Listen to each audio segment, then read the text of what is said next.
Maturity லெவலும் எப்படி இருக்குன்றது வந்தெல்லாம் தெரிஞ்சுக்கணும் அப்படின்னா நீங்கள் கண்டிப்பாக வந்து அவங்கக்கிட்ட பேசி பார்த்தா தான் இது எல்லா விஷயமும் கண்டிப்பாக புரியும்.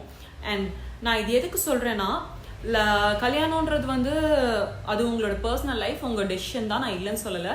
பட் உங்கள் லைஃப் எப்படி போனாலுமே வந்து அது உங்களையும் பாதிக்கும், உங்கள் பேரண்ட்ஸ் அண்ட் உங்களை லவ் பண்ணுற நிறைய பேருங்களுக்கும் வந்து அது ரொம்ப பாதிப்பாக இருக்கும். ஸோ நீங்கள் லைஃப் அதுவும் கல்யாணம்னு வரும்போது நீங்கள் அந்த மாதிரி ஒரு டெசிஷன் எடுக்கும்போது நீங்கள் ரொம்ப கேர்ஃபுல்லாக இருக்கணும்.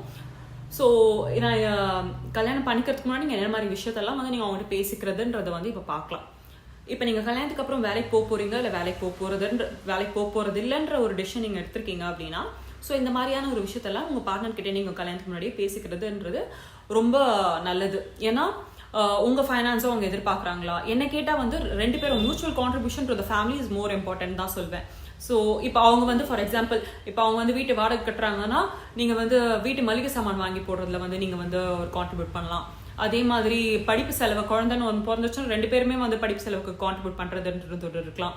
ஏன்னா நாளை பின்னாடி இது எல்லாமே வந்து ஒரு காம்ப்ளிகேஷன்ஸில் வந்து முடியும். ஸோ நீங்கள் இது எல்லாமே முன்னாடி நான் சொல்கிறேன், ஃபார் எக்ஸாம்பிள் இப்படி பண்ணணும்னு கிடையாது, பட் இந்த மாதிரியான விஷயத்த வந்து நீங்கள் முன்கூட்டியே பேசிக்கிறதுன்றது வந்து ரொம்ப நல்லது. நிறைய பேர் வந்து கல்யாணத்துக்கு அப்புறமும் வந்து அவங்க பேரண்ட்ஸ்க்கு சப்போர்ட் பண்ணணும், கல்யாணத்துக்கு அப்புறமும் அவங்க பேரண்ட்ஸ்க்கு காசு கொடுத்து ஹெல்ப் பண்ணணும் அப்படின்ற ஒரு நல்ல குணம் வந்து நிறைய பேருக்கு இருக்கலாம்.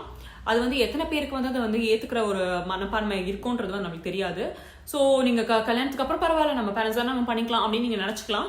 ஆனால் கல்யாணத்துக்கு அப்புறம் எதுக்கு நீ உன் பேரண்ட்ஸ்க்கு பண்ணுற அப்படின்னு கேட்கக்கூடிய நிறைய ஆட்களும் நம்ம உலகத்தில் இருக்கிற பட்சத்தில் இந்த மாதிரியான ஒரு விஷயத்த நீங்கள் கல்யாணத்துக்கு முன்னாடியே பேசிக்கிறது ரொம்ப நல்லது. அதுக்கப்புறம் கல்யாணத்துக்கு அப்புறம் நான் என் அப்பா அம்மா கொடுக்குறேன், நீ ஏன் அது கேட்குற அப்படின்ற மாதிரி ஒரு கேள்வியெல்லாம் வரக்கூடாது. அப்படின்னா நீங்கள் இந்த மாதிரியான ஃபைனான்ஷியல் டிசிஷன்ஸை வந்து நீங்கள் முன்கூட்டியே பேசிக்கிறது ரொம்ப நல்லது.